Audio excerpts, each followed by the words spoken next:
Hello viewers, ഇന്ന് നമ്മൾ 10th പ്രിലിംസിൻ്റെ syllabus ആണ് ഈ വീഡിയോയിലൂടെ പറയുന്നത്. ഓരോ ടോപ്പിക്കും അതിനനുസരിച്ച് വരുന്ന മാർക്കും എത്രയാണെന്ന് നമുക്ക് നോക്കാം. ആദ്യമായി തന്നെ കൊടുത്തിരിക്കുന്നത് general knowledge, current affairs and renaissance in Kerala. അപ്പോൾ ടോട്ടൽ ഇതിന് വരുന്നത് 60 മാർക്സ് ആണ്. അപ്പം ഓരോ ഏരിയയ്ക്കും 10 മാർക്സ് വീതം മൊത്തം 6 പോർഷൻസ് ആണ് ഇതിൽ കൊടുത്തിരിക്കുന്നത്.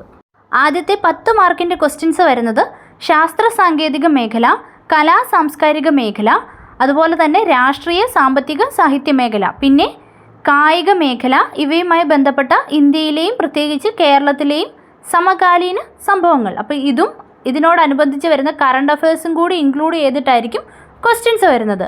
അതുപോലെ തന്നെ രണ്ടാമത്തെ ഏരിയ ഏതൊക്കെയാണ്? ഇന്ത്യയുടെ ഭൂമിശാസ്ത്രപരമായ സവിശേഷതകൾ, അതായത് ജിയോഗ്രഫി ഏരിയയിൽ നിന്നും റിലേറ്റ് ചെയ്തിട്ടുള്ള ക്വസ്റ്റ്യൻസ് ആയിരിക്കും ഇവിടെ വരുന്നത്. ഇന്ത്യയുടെ ഭൂമിശാസ്ത്രപരമായ സവിശേഷതകളും അതുപോലെ തന്നെ അതിർത്തികളും അതിരുകളും ഊർജ്ജ മേഖലയിലെയും ഗതാഗത വാർത്താവിനിമയ മേഖലയിലെയും പുരോഗതി, പ്രധാന വ്യവസായങ്ങൾ എന്നിവയെ സംബന്ധിച്ച് പ്രാഥമിക അറിവാണ് രണ്ടാമത്തെ സെക്ഷനിൽ വരുന്നത്. ഇനി മൂന്നാമത്തെ സെക്ഷൻ നമുക്ക് നോക്കാം.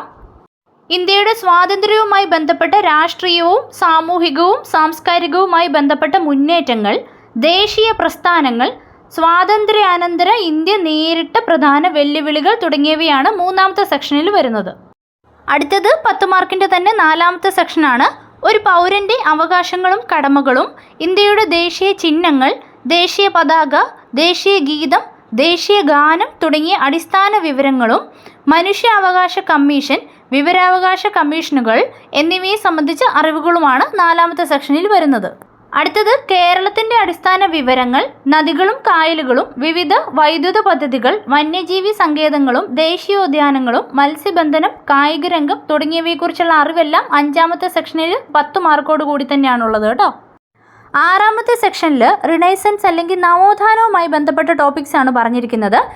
ഇന്ത്യൻ സ്വാതന്ത്ര്യ സമരവുമായി ബന്ധപ്പെട്ട് കേരളത്തിലുണ്ടായ മുന്നേറ്റങ്ങളും അതിനു പിന്നിൽ പ്രവർത്തിച്ചവരും, കേരളത്തിലെ സാമൂഹ്യ പരിഷ്കരണവും, അയ്യങ്കാളി, ചട്ടമ്പിസ്വാമികൾ, ശ്രീനാരായണ ഗുരു, പണ്ഡിറ്റ് കറുപ്പൻ, വി.ടി. ഭട്ടതിരിപ്പാട്, കുമാരഗുരു, മന്നത്ത് പത്മനാഭൻ തുടങ്ങിയ സാമൂഹ്യ പരിഷ്കർത്താക്കളും. അപ്പോൾ ഇത്രയും ടോപ്പിക്സ് ആണ് ആറാമത്തെ സെക്ഷനിൽ പറഞ്ഞിരിക്കുന്നത്.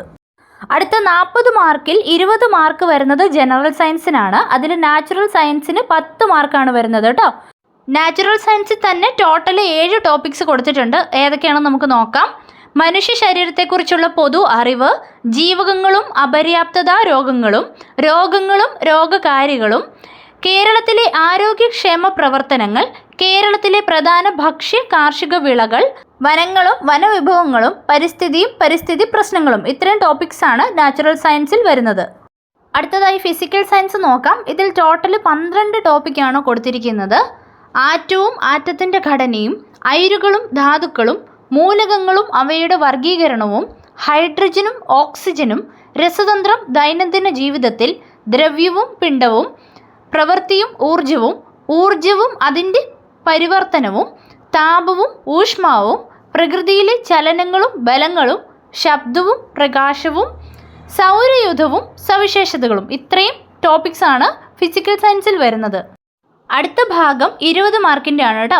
അത് സിമ്പിൾ അരിത്മെറ്റിക് ആൻഡ് മെൻ്റൽ എബിലിറ്റിയിൽ നിന്നാണ്. അതിൽ ലഘുഗണിതത്തിന് തന്നെ 10 മാർക്കായിട്ടാണ് കൊടുത്തിരിക്കുന്നത്. ടോട്ടൽ 8 ടോപ്പിക്സ് ആണ് കൊടുത്തിരിക്കുന്നത്. ഏതൊക്കെയാണെന്ന് നോക്കാം. സംഖ്യകളും അടിസ്ഥാന ക്രിയകളും, ലസാഗു ഉസാഖ, ഭിന്നസംഖ്യകൾ, ദശാംശ സംഖ്യകൾ, വർഗവും വർഗമൂലവും, ശരാശരി, ലാഭവും നഷ്ടവും, സമയവും ദൂരവും. അടുത്ത 10 മാർക്കിൻ്റെ ഏരിയ എന്ന് പറയുന്നത് മാനസിക ശേഷിയും നിരീക്ഷണ പാഠവ പരിശോധനയുമാണ്. ഏതൊക്കെയാണെന്ന് നോക്കാം. ഗണിത ചിഹ്നങ്ങൾ ഉപയോഗിച്ചുള്ള ക്രിയകൾ, ശ്രേണികൾ, സമാന ബന്ധങ്ങൾ, തരംതിരിക്കൽ, അർത്ഥവത്തായ രീതിയിൽ പദങ്ങളുടെ ക്രമീകരണം, ഒറ്റയാനെ കണ്ടെത്തൽ, വയസ്സുമായി ബന്ധപ്പെട്ട പ്രശ്നങ്ങൾ, സ്ഥാനനിർണ്ണയം. ഇത്രയുമൊക്കെയാണ് 10th പ്രിലിംസിൻ്റെ ക്വസ്റ്റ്യൻ പേപ്പർ. എങ്കിൽ പോലും നമ്മൾ നോട്ട് ചെയ്യേണ്ട ഒരു കാര്യമുണ്ട്. നമ്മുടെ എഡ്യൂക്കേഷണൽ ക്വാളിഫിക്കേഷൻ അനുസരിച്ചുള്ള മറ്റു ക്വസ്റ്റ്യൻസും വരാനുള്ള സാധ്യതകളുണ്ട്. അതുപോലെ തന്നെ മുകളിൽ കൊടുത്തിട്ടുള്ള എല്ലാ ടോപ്പിക്സും വരണമെന്ന് യാതൊരു നിർബന്ധവും ഇല്ല. അപ്പോൾ നമ്മൾ ചെയ്യേണ്ടത് എന്താണെന്ന് വെച്ചാൽ SCERT NCERT ബേസിസിലുള്ള ക്വസ്റ്റ്യൻസ് നമ്മൾ റെഫർ ചെയ്യണം. അതുപോലെ തന്നെ ടെക്സ്റ്റ് ബുക്ക് നന്നായിട്ട് റീഡ് ചെയ്താൽ മാത്രമേ നമുക്ക് ഈ നോളജ് കിട്ടുകയുള്ളൂ. അതുപോലെ തന്നെ നോട്ട് ചെയ്യേണ്ട മറ്റൊരു കാര്യമാണ് കറണ്ട് അഫെയർസിൽ നമ്മൾ കൊടുക്കുന്ന ടൈം. കറണ്ട് അഫെയർസ് മസ്റ്റായിട്ടും നോക്കേണ്ട ഒരു കാര്യമാണ്. അപ്പോൾ SCERT NCERT ടെക്സ്റ്റ് ബുക്കും കറണ്ട് അഫെയർസും മസ്റ്റായിട്ട് പഠിക്കുക. എങ്കിൽ മാത്രമേ നമുക്ക് PSCയുടെ കുറേ ടോപ്പിക്സ് എങ്കിലും കവർ ചെയ്തു എന്ന് പറയാൻ പറ്റുള്ളൂ.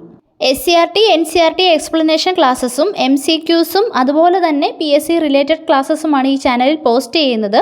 വീഡിയോ നിങ്ങൾക്ക് ഇഷ്ടമായെങ്കിൽ ലൈക്ക് ചെയ്യുക, സബ്സ്ക്രൈബ് ചെയ്യുക. താങ്ക്